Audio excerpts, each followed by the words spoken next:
लहर जाते ही कोरोना से हो रही म्यूकोरमाइकोसिस नामक खतरनाक बीमारी के केसेस अब बढ़ने शुरू हो गए हैं।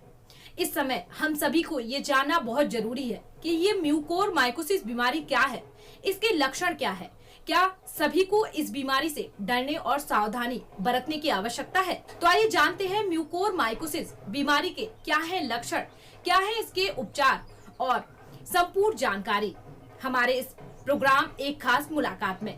मैं डॉक्टर प्रफुल्ल जागेश्वर मुकदम, उम्र 75 साल और 1971 में MS हुआ और 1976 से अंजनी आई हॉस्पिटल रामदासपेट में मेरा हॉस्पिटल है, आई हॉस्पिटल है, जिसमें मेरे साथ मेरे दो लड़के दोनों ऑप्थेल्मोलॉजिस्ट थे, डॉक्टर शौनक मुकदम और डॉक्टर शमीक मुकदम।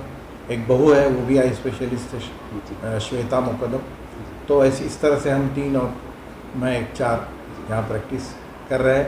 करीब अभी समझ लीजिए 40-45 साल हो गए हैं। जी सर, 40 से 45 साल का पूरा समय आपका हो चुका है। आपने बहुत सारे आँखों से संबंधित और बहुत सारे कॉम्प्लिकेशन आपने अब तक के देखे हैं, लेकिन कोरोना के बाद में पोस्ट कोविड में म्यूकोरमाइकोसिस ये बहुत बड़ा कॉम्प्लिकेशंस देखने मिल रहा है। क्या कहेंगे म्यूकोरमाइकोसिस के बारे में?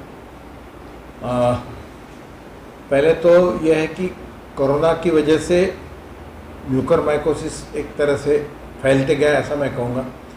जो कोरोना से बाधित हुए थे, कोरोना की वजह से जिनको तकलीफ हुई थी, पर्टिकुलरली जिनको हॉस्पिटलाइज करना पड़ा था, ऐसे व्यक्तियों में इसका प्रमाण हमको ज़्यादा देखने को मिलता है।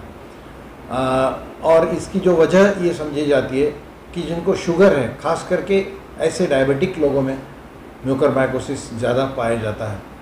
डायबिटीज़ में शुगर बढ़ जाती है डायबिटिक लोगों में, और जब कोई इन्फेक्शन हो जाता है तो बॉडी उसको फाइट करने की उस चक्कर में और भी प्रमाण शुगर का बढ़ सकता है। तो ये एक कारण हुआ कि जिनको डायबिटीज़ था उनको कोरोना हुआ, और कोरोना की वजह से उनकी जो प्रकृति रहती है और भी कमज़ोर, अपन जिसको बोलेंगे कमज़ोरी और बढ़ते गई। एक इम्यून रिस्पॉन्स जो रहता है लड़ाई करने का, शरीर की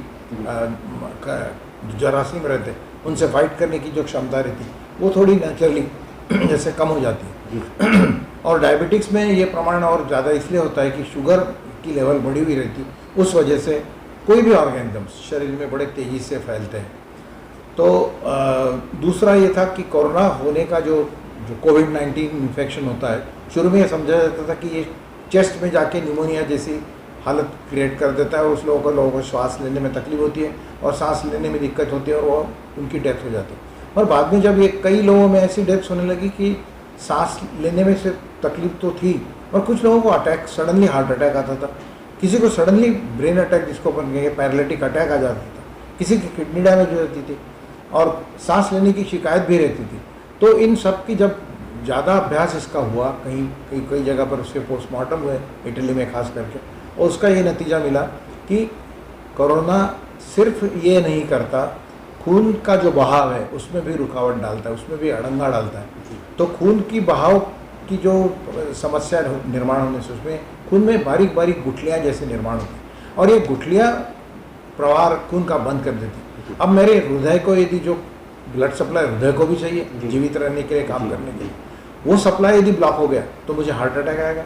इस तरह से लोग हार्ट अटैक आके, यानी कोरोना तो रह गया अलग, हार्ट अटैक आया इसलिए उनकी डेथ हो गई, देहांत हो गया। अभी रिसेंटली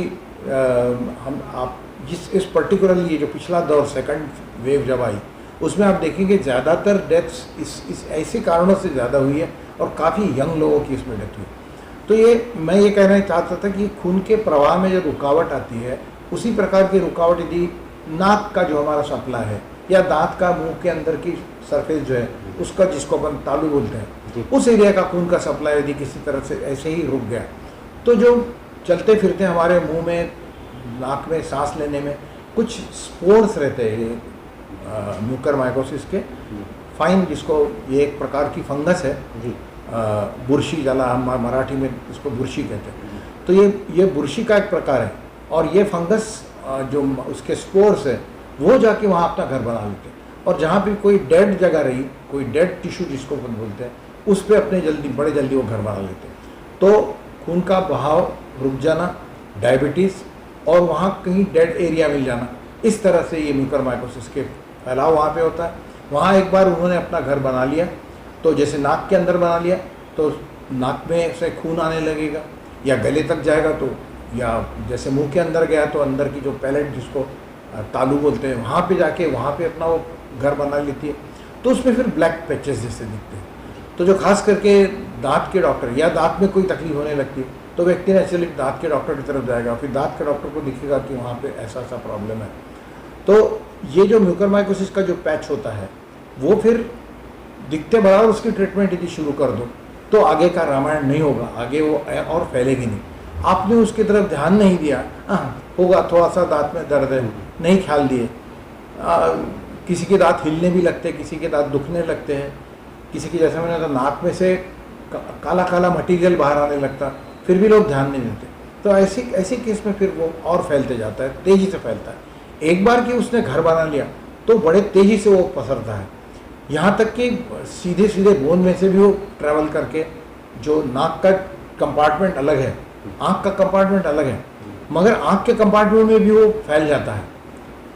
पहले नाक में अपना असर कर लेता है, नाक के अंदर की साइड में, और वहाँ से फैलते हुए आँख के चारों तरफ उसका फैला होता है। जब आँख के चारों तरफ जब फैलने लगता है तो फिर पहले आँख में दर्द होगा, या कुछ लोगों में एकदम आँख का घुमाने की जो समस्या निर्माण हो जाती है। आँख की जो मूवमेंट्स है, जो आँख हमारी पैरेलल घूमती है, ऊपर नीचे एक साथ घूमेगी, मगर एक आँख घूमी रही है और एक आँख रुक गई है, घूमी नहीं रही है, ऐसा होने लगता है। पलक एकदम से नीचे आके एक आँख बंदिश हो जाती है, रामदेव बाबा जैसे। तो ये इस तरह के जो प्रॉब्लम्स आते हैं वो एक प्रकार का वहाँ वो डैमेज, जहाँ जहाँ उसने डैमेज किया वो चीज़ काम करना बंद कर देती है।